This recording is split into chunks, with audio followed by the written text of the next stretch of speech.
ஏன் நீதிமான் பனையை போல செழிக்கணும்? ஏன் அவன் கேதுருவை போல வளரணும்?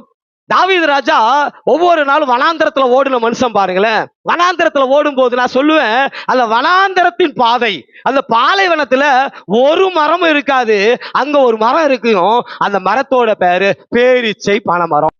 ஐயா, ஆண்டவர் ஒரு வார்த்தை, ஆவியானவர் ஒரு வார்த்தையை சொல்றாருன்னா அந்த வார்த்தையில உள்ள அர்த்தம் இருக்கும். ஐயா, யாரும் வாழ முடியாத இடத்துல, அனுகூலம் இல்லாத இடத்துல, சாத்தியம் இல்லாத சூழ்நிலையில, முடியாத இடத்துல எல்லாருக்கும் தோல்வி. யார கால வச்சாலும் தோல்வி. ஆனா நீதிமான் கால வைக்கும் போது அங்க ஒரு செழிப்பு உண்டாகும். ஐயா, இந்த வனாந்தரத்துல எந்த மரமும் வளராது, ஆனா ஒரு மரம் வரணும். அந்த மரத்தோட பேர் என்னன்னா பேரீச்சை பனைமரமா. இன்னைக்கு ஏங்க இந்த பேரீச்சை பனைமரத்தை குறித்து தேவன் ஆவியானவர் அதை சொல்றாரு அப்படின்னா, இந்த பனைமரம் எங்க தெரியுமா இருக்குமா? வனாந்தரத்துல மட்டும்தான் இருக்குமா. நான் சொல்லுவேன், ஆண்டவர் யோசித்து பார்த்திருக்கிறாரு பாருங்க. எல்லாருமே சொல்லுவாங்களே, என்னால இங்க வாழ முடியல, என்னால இதுல இருக்க முடியல, என்னால இதுல ஜெயிக்க முடியல அப்படின்னு சொல்லுவாங்க பாத்தீங்களா?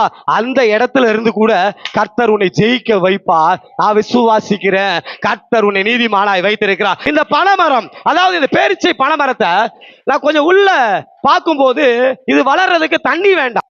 இது எப்ப வளருதான் தெரியுமா? இந்த பேரீச்சை பனைமரமானது ஒரு கொலையை காமிக்கும். ஒரு கொலை, அதாவது அதுல பூ பூத்து காய் காய்த்து வரும்போது அது ஸ்டார்டிங்ல எப்படி வருமா? ஒரு 70 வரைக்கும் வருமா. எப்ப உஷ்ணங்கள் அதிகமாகுதோ, எப்ப சூடு அதிகமாகுதோ, சூடு அதிகமாக இது என்ன ஆகுமா? 7000 குலைகளா மாறிடுமா. புரிஞ்சவங்க கையை தட்டி நன்றி சொல்லுங்களேன். இது சாதாரணமா வாழ்க்கையை தொடங்கும் போது 70 தான்.